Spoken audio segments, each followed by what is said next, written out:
nagsugod o tawag si Hesus sa iyang unang mga tinunan nga iyang gihimo nga mga apostoles.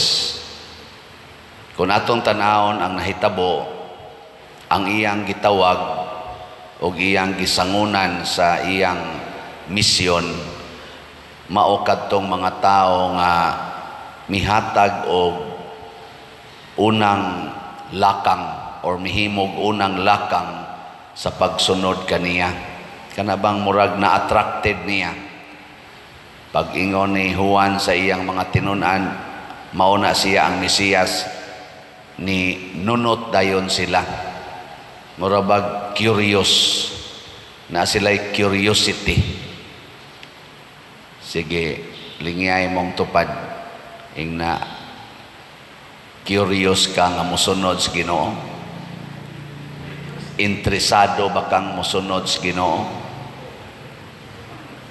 Dili di ay tawgon sa Ginoo mga igsuon kadtong muralag baliwa ra ba. Daghan man dinhing manimba nga ang atong tumong dili ang pagsunod ni Kristo, kung dili aron makabenepisyo ta og matuman ang atong gipangandoy. Ang atong gisunod mao ang pamaagi nga matuman atong pangandoy.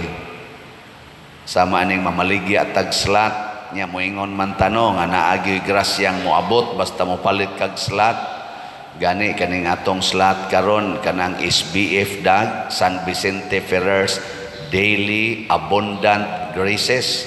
Mopalit gani kag slat tungod kay ganahan ra kas abundant graces, murag dili kayo kaana ka dawat og response nga nindot gikan ni Hesus, kanabang tawgon ta.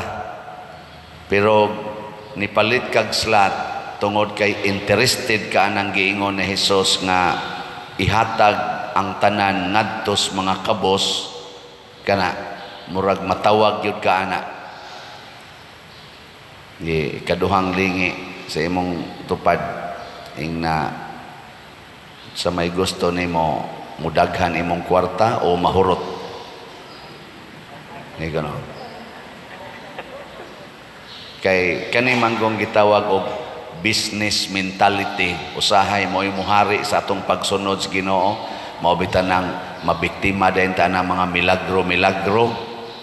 Kana bang magsigitag pangitag milagro nya magpunsisok dayon ta kun hain tong mga selebrasyon nga makahatag natog blessings adto dayon ta magpunsisok.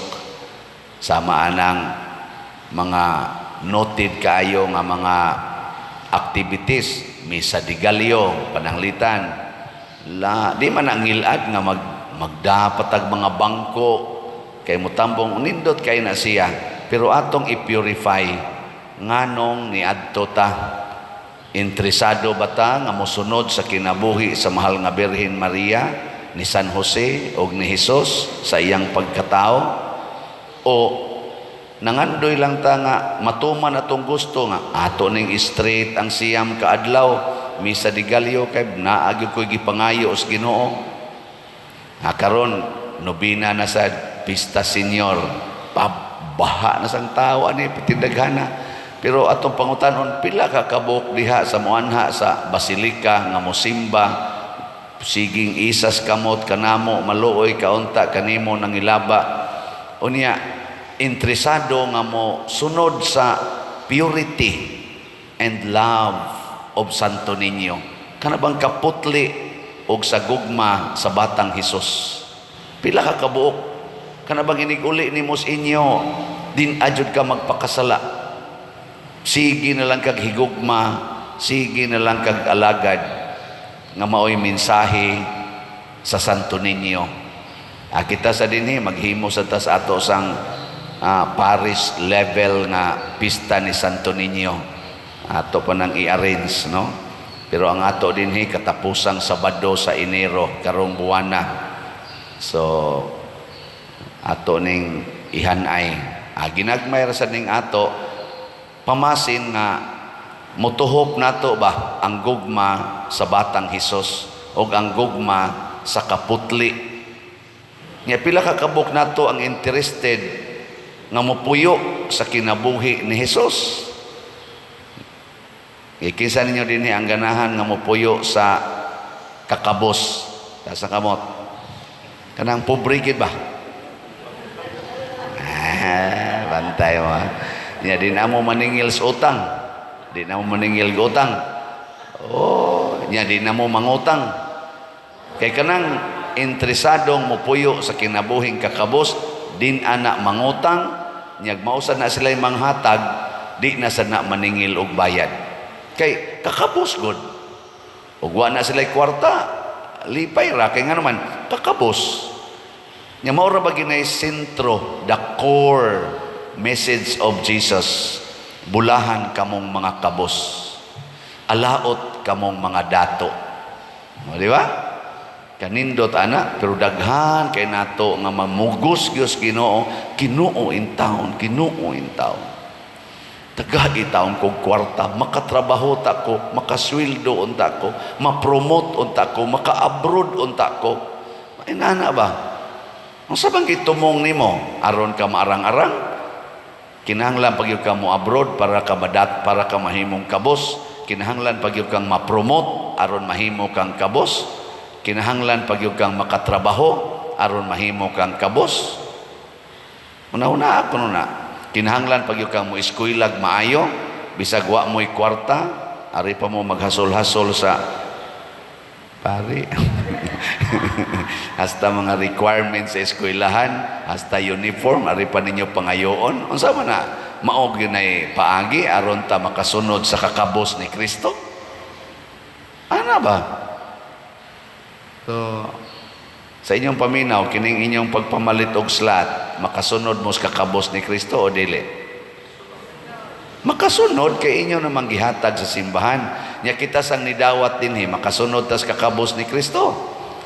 Kasunod kay ato man sang gidawat nga kita nanginahanglan. Ang kabos mudawat ra ginagunsay ihatag. Salamat sa namalit og slat ha.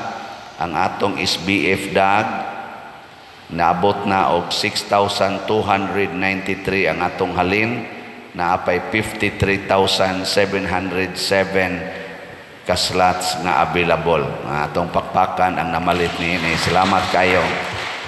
Unsaon man ni nato paghurot, akong hangyo nga kada semana kitang nangandoy nga makasunod ni Kristo, mamalit lang tag sa kaslat, usa ka pamilya, usa ka slat. Ni ay ni anhi dinhi gahapon nga nipalit siya slat nya diha man ko sa opisina, nag-computer, paglingi nako ingon din siya, "Pader, first time gini na kong palit og slat." Nako ngano man kay nakonsensya na gyud ko anang imong giingon nga usa ka pamilya mo palit og usa ka slat. Dugay na kay ko hasta kadtong imong una mga slat, hasta ganitong tag 100 wa ko kapalit, karon na hinon 500 na non yang gipalit. Nako, very good. Sugdi na karon. Yan nasa daghan nga namalit og slat nga nagsigig ingon nga, "Father, ang ambot ako mo magkatawa man ko ani pero ambot tinuod ba ni?" Ingon siya, "Father, mo palit gyud kog slat kay kana bitang kay kuan man siya kanang sana kanang sales ba kanang mamaligya ba, maligya niya nakota-kota man ano, katakota og di na kuno siya kahit siyang kota, magduda siyang di siya kaigo siyang kota aning buwan na mo palit siya slat, maka-reach ko rin siya siyang kota napagalingo-lingo sa ko nako, sa ka nakatino di ba ka ni mahimong tuo-tuo na hinoon nana hinoon ang Ginoo muhatag man ginasya kay lagi ang iyang unang buhaton, interesado ba kang musunod niya? Nya kung interesado kang musunod niya, matud pa niya, wala ka nang hahanapin pa. Ang tanan nga imong gikinahanglan, ang tanan nga atong gikinahanglan, ihatag niya nato. Mabitan nang doon natay kanta nga, "Seek first," which is also mauna ang sugo ni Jesus. Seek first the kingdom of God. Isa sumpay na? Oh, anak, kamo mo musumpay. And everything you need will be given to you. Unaha lang. Mo sa ato pa, pananglitan kaning atong pagpalit og slot. Unaha usa, ang pagpalit og slot, ayaw na lang pag-expect nga naapay mo balik nimo. Kay total gisaad naman as Ginoo nga ang tanan nga imong gikinahanglan ihatag. Higugmaa usa ang imong kaaway o kanang mga palaaway, ayaw na paghuna-huna nga mausab sila, nga mohigugma sad sila nimo. Total gihatag naman na ni Jesus ang pasalig nga ang imong gikinahanglan ihatag nimo. Unsa may imong gikinahanglan? Nga ang imong kasing-kasing dili mabugatan, dili masakitan tungod aning mga taong buangon. Dili na kinahanglang mausab sila.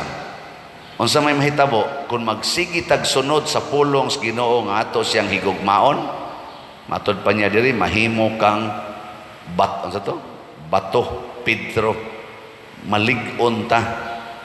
Ikalig-on na nato sa paghigugma, din ata madisturbo sa ilang kabuangon, magsigi lang tag higugma sa mga buangon. Di na kinahanglang usbon, di ba? Imo pagiri ng usbon ng imong anak nga manuyupay naman gina, higugmaan na lang ang pagkamanuyupay niya. Mas stress man kag imo ng usbon, imo pagiri ng usbon ng imong bana nga palahubog naman gina, higugmaan na lang gina nga palahubog. Ikaw sad bana, imo pagiri ng iampos Ginoo nga ang imong asawa di na magsigigyaw-yaw, di na magsigyaw-yaw nga yaw-yawan naman gina. Higugmaan na lang na siya isip yaw-yawan. Di ba? Kanang imong anak nga adik na kayo anang computer, anang cellphone, imo pagide ng usbon, imo ginang bunogon aron lang gyud mo undang. Ayaw na, higugmaan na lang na nga adik na gid nas computer o sa cellphone. Nakuha mo? Oo na siya. Unya, malinawon raman. Pugson gid nako ang tanan nga atong viewers aning atong YouTube channel. Kaning Padresiano Obod, 179,000 naman ni ka-subscriber. Pugson gid nako nga mopalit yung slot. Di oy. Sa mopalit na lang sa slot. Nya dawaton lang gina nato. Og mauna ang kinaiya sa anak sa Dios. Matod pa diri sa atong unang pagbasa,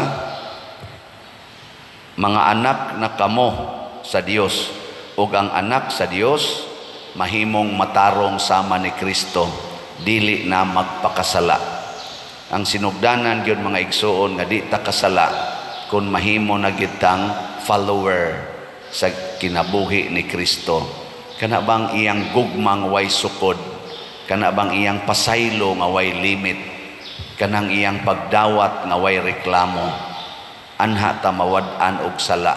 Pero samtang mo reklamo pa ta, samtang sinukod pa ang atong gugma o ang atong pasaylo, magsige ra gid tag kasala. Matod pa diri sa atong unang pagbasa, dunay duha ka klases anak dinhi sa kalibutan, ang anak sa Dios ug ang anak sa yawa. Lingiyay mong tupad nga kinsa karong anak, karong buntaga, kinsa kang anak, anak ka sa Dios o anak ka sa yawa.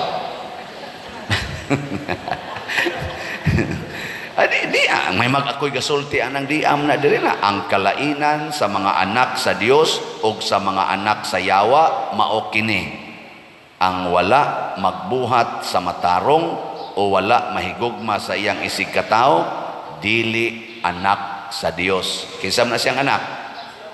Yawa. Simple ana. Wa mo roy gidumtan. Wa mo'y gikusmod-kusmuran. Wa mo'y gisigihag yaw-yaw. Wa mo'y gisigihag libak. Nasugod nagkahilom. Na, muna yung mga sukdanan niya. Kung ato na nang sundon ang gugmas Ginoo, gugmang Kristo, mupuyo na takuyog niya, iya dahil tang sangunan sa mga misyon sa atong Ginoo. Matod pa sa atong tubag sa Salmo, ang tanang kautlanan sa yuta nakakita sa makaluluwas nga gahom sa Dios. Paparihar sa Diaponis gahapon nga kana ganing kuano o atong nasang adlaw. Unsa may pasabot ani nga ang tanan untang tao nga mahibalag nato makakita unta nga kita nagdag Ginoo, nga kita anak sa Ginoo. Dili unta sila ma-frustrated nga pari man unta nganong ingon anig batasan, liktor man unta na ba naaman ta sa simbahan kanunay kada buntag simba man nganong yawa man kay kinaiya, di ba? Mo na siya di katapusang lingi ingna imo bang tupad ba ingna sa imong tan-aw sa akong naong anak ko sa Ginoo, di ka no ingna sa imong tan-aw nako ba anak ko sa Ginoo nga uban gihilasag lingi anak ko sa Ginoo wala pinagyog nakaila ka na lisod yung kag tan-aw pero naa na ginas atong mga mata kung ang Ginoo mosud nato ang ato sang tan-aw sa tong isig katao bisag unsa pa nagbinuhatan o kinaiya anak da ginas Ginoo ngano man kay sa tinud-anay kitang tanan giisip na gyung anak sa Ginoo. Ang ato na lang response maoy kuwang aron makumpleto ang atong pagkaanak sa Ginoo. Manindog ta katong musunod sa Ginoo